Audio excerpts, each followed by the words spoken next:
He boarded the plane with a baby that wouldn't stop crying. His eyes were tired. His hands were shaking. And the empty seat beside him? It was about to be filled by a woman whose own heart had shattered years ago. Neither of them knew it yet. But this flight would change everything. If you believe in second chances, in love that heals, and in the quiet power of kindness, you're in the right place. Take a moment to subscribe, so you won't miss any of the stories that remind us. Even in our darkest hour, light can find its way back in. Now, let's begin.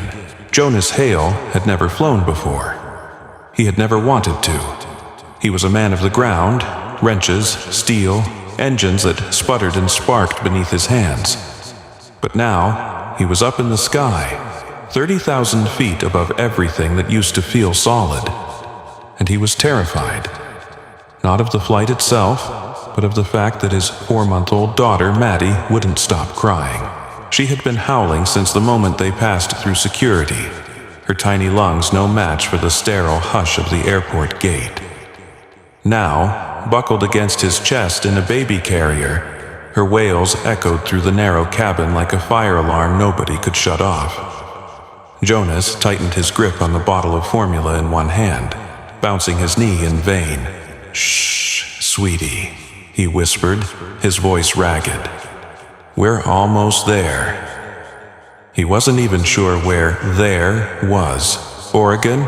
A place called Silverwood?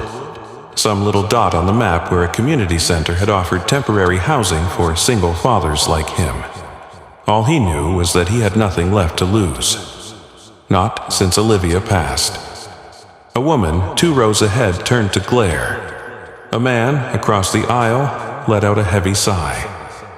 Jonas felt their judgment like needles under his skin. He tried not to meet anyone's eyes. He knew what they saw. A mechanic in a faded flannel, looking like he hadn't slept in weeks. A baby he couldn't control. A mess. He was a mess. Then, without a word, the woman beside him reached over. Jonas flinched, instinctively protective. But the woman, older than him by maybe 5 years, only offered a smile and gently extended her arms. "May I?" she asked softly, nodding toward Maddie. He hesitated. She wore a long navy scarf wrapped loosely around her head and shoulders. Her eyes were striking, gray with hints of stormy blue, lined with quiet sorrow. Her voice was calm, melodic in a way that reminded him of rain. I don't think she'll stop," Jonas muttered. "I don't mind trying." There was something in her tone, firm but kind, and Jonas was too tired to refuse. With a shaky breath, he unfastened the carrier straps and passed Maddie into her arms. The woman took the child with practiced ease. Not hesitant, not awkward, she cradled Maddie against her shoulder and began to hum, low, slow, and strangely familiar. A lullaby, not one Jonas knew, but something ancient, almost sacred. Within minutes, Maddie's cries softened into sniffles, then silence, then, miraculously, sleep. Jonas stared. She never does that for anyone," he said, his voice hoarse. "Not even me." The woman didn't answer right away. She just rocked the baby gently, her gaze on the clouds outside. "My name's Celeste," she said at last. "Celeste Marin." "Jonas," he replied. "Jonas Hale, and that's Maddie." Celeste smiled faintly. "She's beautiful." He nodded, then looked away. His throat tightened. They sat in silence for several moments, the hum of the engines the only sound between them. Jonas didn't know what to say. Small talk felt insulting, and pouring out his grief to a stranger felt dangerous. But the way she held Maddie, the way her fingers lingered at the edge of the blanket as if memorizing its softness, told him this woman carried her own shadows. "You're good with babies," he said finally. "I had one," Celeste replied, barely above a whisper. "Once."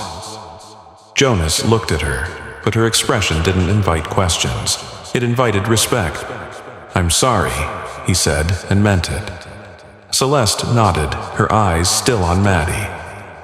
"Don't be. He taught me how to love harder, even after he was gone." Jonas swallowed hard. The ache in his chest bloomed in all directions. "First time flying?" she asked gently, trying to shift the weight in the air. "Yeah." He gave a nervous chuckle. "Can you tell?" "A little," she teased. "You've been gripping the armrest like it owes you money." He let out a real laugh, the first in weeks. "It might." Celeste smiled, but there was something careful about the way she moved, as though her own heart were stitched back together, thread by thread. Jonas glanced at her scarf, wondering what it was hiding, not just physically, but emotionally. Grief, like his, loneliness, a kind of elegant pain that didn't need to be spoken to be understood. The pilot's voice came over the intercom, announcing their descent. Jonas's stomach flipped. Celeste turned to him. "Where are you headed?" "Phoenix House, in Silverwood," he said. "Some non-profit for single dads. I'm trying to start over." To his surprise, Celeste's eyes warmed. "I know the place," she said. "It's special." "You've been there?" "In a way." She handed Maddie back to him, carefully. "And I think you're exactly the kind of man it was built for." Jonas frowned. "What do you mean?" Celeste didn't answer directly. She pulled a small card from her purse and placed it gently in his palm. "Just go. Keep your heart open." Before he could respond, the plane jolted slightly as it touched the ground. Maddie stirred, but didn't cry. Jonas held her closer, trying to make sense of what had just happened. By the time they exited the gate, Celeste had disappeared into the crowd, but the card remained in his hand. The Phoenix House, for fathers who refuse to give up. Hope grows where someone dares to plant it.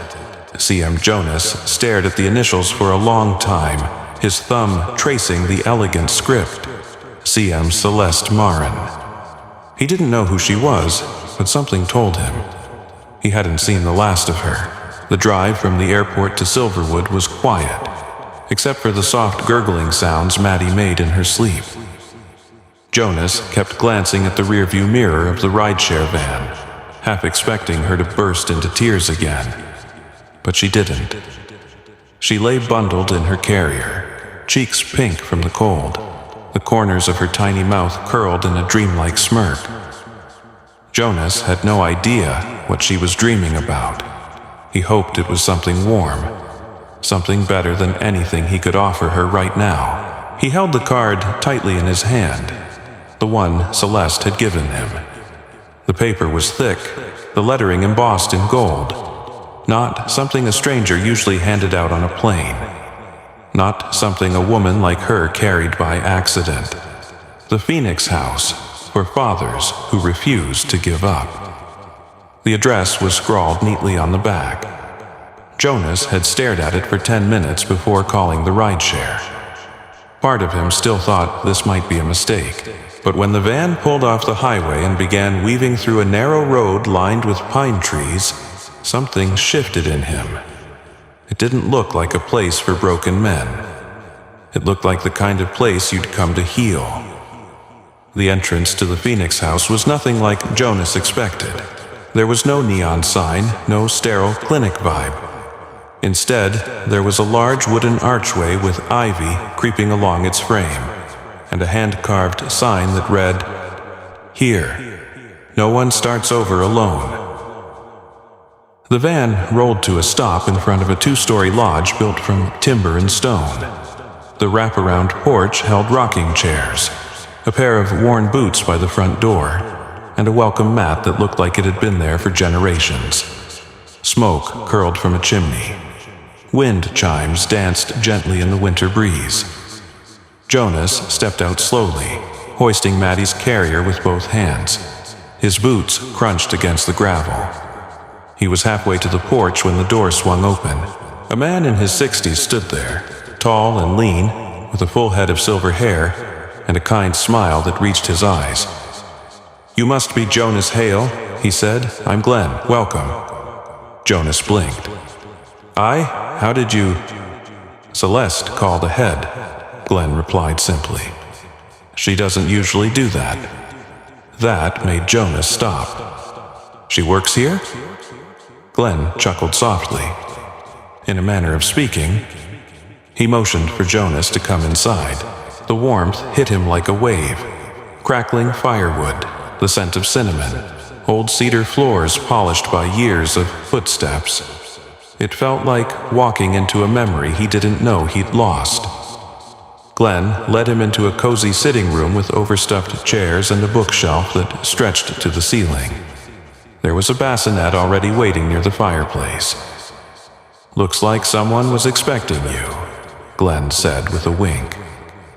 Jonas lowered Maddie into it gently. She stirred, but didn't cry. "I have to admit," Jonas said, running a hand through his hair, "I don't really understand what this place is, or why she helped me." Glenn sat across from him, folding his hands calmly. "The Phoenix House is a refuge for fathers who didn't plan to raise their children alone. We offer support, housing, training, counseling, even jobs if you're willing to learn something new." Jonas looked at him skeptically. "That sounds expensive." "It's not," Glenn said. "We're fully funded. And no, you don't have to pay it back. You only have to show up for your life." Jonas exhaled, slumping slightly into the chair. "I'm not sure I've done a great job of that so far." "You're here," Glenn said gently. "That's more than most." There was a long pause. "She said she had a son," Jonas murmured, almost to himself. "Celeste." Glenn's face softened. "She did. His name was Theo. He was 10. Jonas nodded, his chest tightening. "What happened?" he asked, the words fragile, unsure if he had the right. Glenn didn't speak for a long moment. Then, "They were hit by a drunk driver. Celeste survived. He didn't." The fire crackled behind them. Jonas swallowed hard. "She lost more than a child," Glenn continued quietly. "She lost herself for a while. She stopped speaking to most people. She moved to a cabin up the mountain, didn't come down for 2 years. But when she did, she started this." He nodded toward the house around them. Jonas looked around again, this time with new eyes. The worn wood, the hand-knit blankets, the shelf filled with parenting books and grief memoirs. This wasn't just a place. It was a second chance, built from ashes. "Why me?" he asked. "Why would she help me?" Glenn gave him a knowing smile. "Because she recognized the look in your eyes." Jonas said nothing, but deep down, he knew Glenn was right. He hadn't looked into a mirror in weeks, but he could imagine what he'd seen. Someone lost, someone running, someone desperate to believe they weren't beyond saving. Glenn stood and placed a hand on his shoulder. "There's a room upstairs, third door on the right. Clean linens, crib, diapers, the works. Take tonight, rest. Tomorrow we begin." "Begin what?" Jonas asked. "Whatever comes next," Glenn replied. Jonas climbed the stairs slowly, Maddie in one arm, a small duffel bag slung over his shoulder.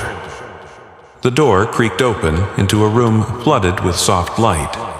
The crib was hand-painted with tiny sunflowers. A rocking chair stood near the window. On the nightstand sat a small note. "Every ending is just a place where something better can begin. CM." Jonas touched the paper like it might vanish.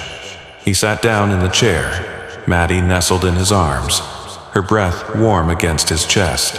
Outside, snow had begun to fall. Inside, for the first time in what felt like forever, Jonas closed his eyes and didn't feel afraid of tomorrow. Jonas hadn't expected sleep to come easy, but it had, like a tide finally allowed to rest. Maddie had stirred only once during the night, and even then it felt more like a dream, her tiny fingers curling around his thumb, reminding him she was still here, still his. When he opened his eyes the next morning, the room was awash with a soft golden light. Snow blanketed the windowsill. The world outside looked quieter than he remembered it ever being. Downstairs, a kettle whistled. Jonas rubbed his eyes, stretched, and padded softly across the creaking floorboards. Maddie was still asleep in her crib, cheeks flushed with warmth and the kind of peace babies seem to summon from places adults had long forgotten. He changed into a fresh shirt, one Glenn had laid out for him, folded like a gift, and made his way downstairs. The kitchen was alive with the scent of coffee, cinnamon, and something sweet baking in the oven. Glenn stood at the stove, humming a hymn that Jonas couldn't quite place. "Morning," Jonas said, voice rough with sleep. Glenn turned with a grin. "You survived your first night. That deserves a muffin." Jonas chuckled. "I think I owe that more to Maddie. She's a good baby. You're doing better than you think." Jonas poured himself a cup of coffee and took a seat at the small kitchen table. The chair was carved from oak, worn at the edges, as if it had been the witness of many mornings like this. Quiet beginnings after long storms. "You said yesterday this place offers work?"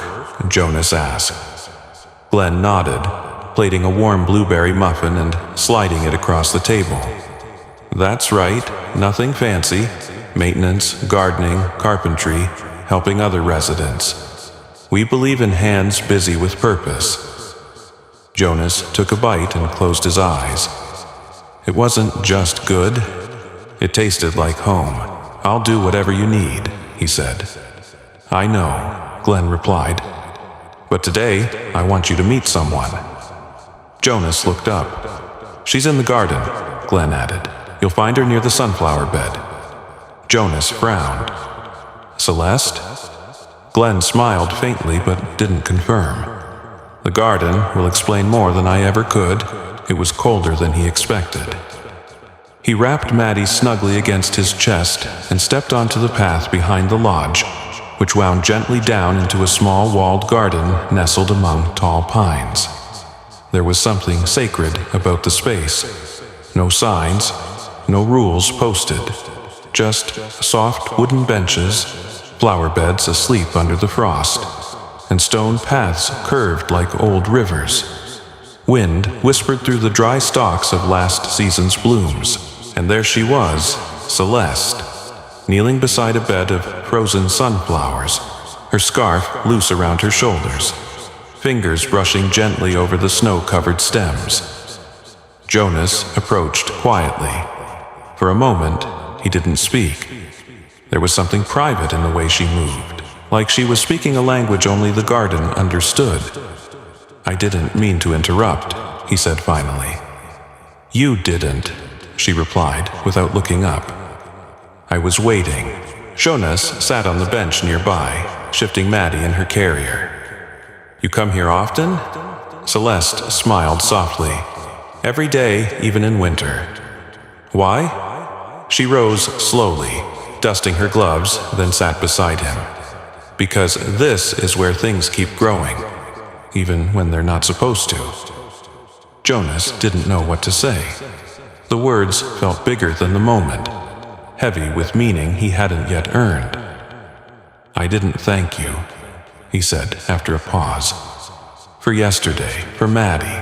Celeste turned to him, her eyes soft. "You don't owe me anything." "I don't get it," Jonas said quietly. "You don't know me. Why help?" She looked away toward the pines in the distance. "There was a man once," she said, "sitting on a hospital floor, holding his son's hand for the last time. No one sat beside him. No one even saw him. I walked past him 3 times. I was late for a board meeting. I thought someone else would help." Jonas watched her silent. "When my son died," she continued, "I realized I'd become the kind of person I used to despise, the kind who looked away. So now, when I see someone falling, I stop." Jonas felt something break open in his chest. It wasn't grief, it was recognition. "You built this place," he said. Celeste nodded. "The Phoenix House," he murmured. "Is it named after your son?" "It's named after what I hoped I could become." They sat for a while without speaking, just the wind, the stillness, and the distant sound of chimes near the lodge. "I feel like I'm failing every second," Jonas confessed. "Like I'm always one wrong move away from wrecking everything." Celeste looked at him gently. "That's how I felt the year after Theo died. Every breath hurt, every sunrise felt cruel. But healing doesn't come all at once, Jonas. It's stitched into you slowly, by small kindnesses like this bench, this garden, or a baby's hand wrapped around your finger." He looked down at Maddie. Her eyes were open now, calm and curious. "I want to be better," he said. "Not just for her, for me." "You already are," Celeste whispered. Jonas blinked back, a sudden sting in his eyes. Then, without thinking, he said, "Why sunflowers?" She smiled, distant. "Theo loved them, said they were always looking for the light." Jonas nodded, absorbing the weight of that. "I'll help you tend them," he said. Celeste looked at him. Really looked, and for the first time her smile wasn't tinged with sorrow. "I'd like that," she said. The snow kept falling through the rest of the week, as if the sky had forgotten how to stop grieving.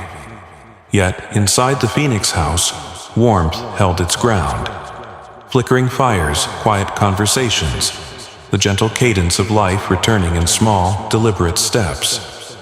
Jonas found himself waking earlier each morning. Not because Maddie cried, she had become surprisingly calm, but because something in him was shifting, slowly, subtly, as though his body was learning how to carry itself without bracing for collapse. Each day began the same. A warm cup of coffee, a diaper change, a visit to the sunflowers still asleep beneath their winter blanket, and Celeste.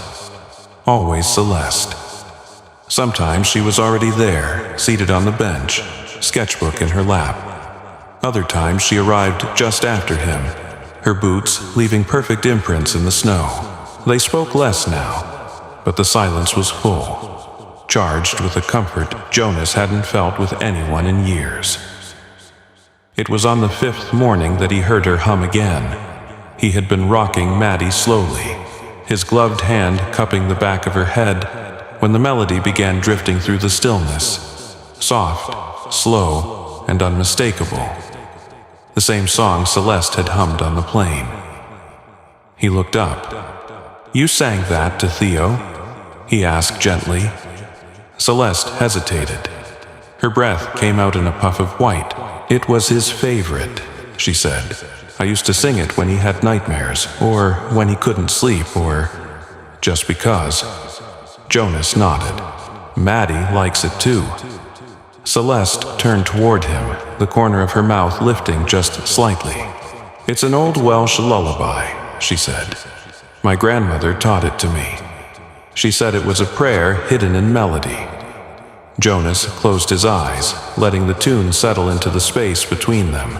There was something sacred in it, like a promise murmured through time. Too quiet to disturb the air, but too real to ignore. "Do you ever sing it out loud?" he asked. Celeste's smile faded. Her fingers tightened around her scarf. "Not since the hospital," she said. "The last time I sang it, Theo was hooked to more machines than a child should ever see. I thought, if I sang it perfectly, maybe he'd stay." Jonas didn't speak. His throat was too tight. And when he didn't, she continued, the song stopped meaning comfort. It meant failure. There it was, that raw, unfiltered truth she rarely allowed to surface. Jonas didn't push it away. he sat in it with her.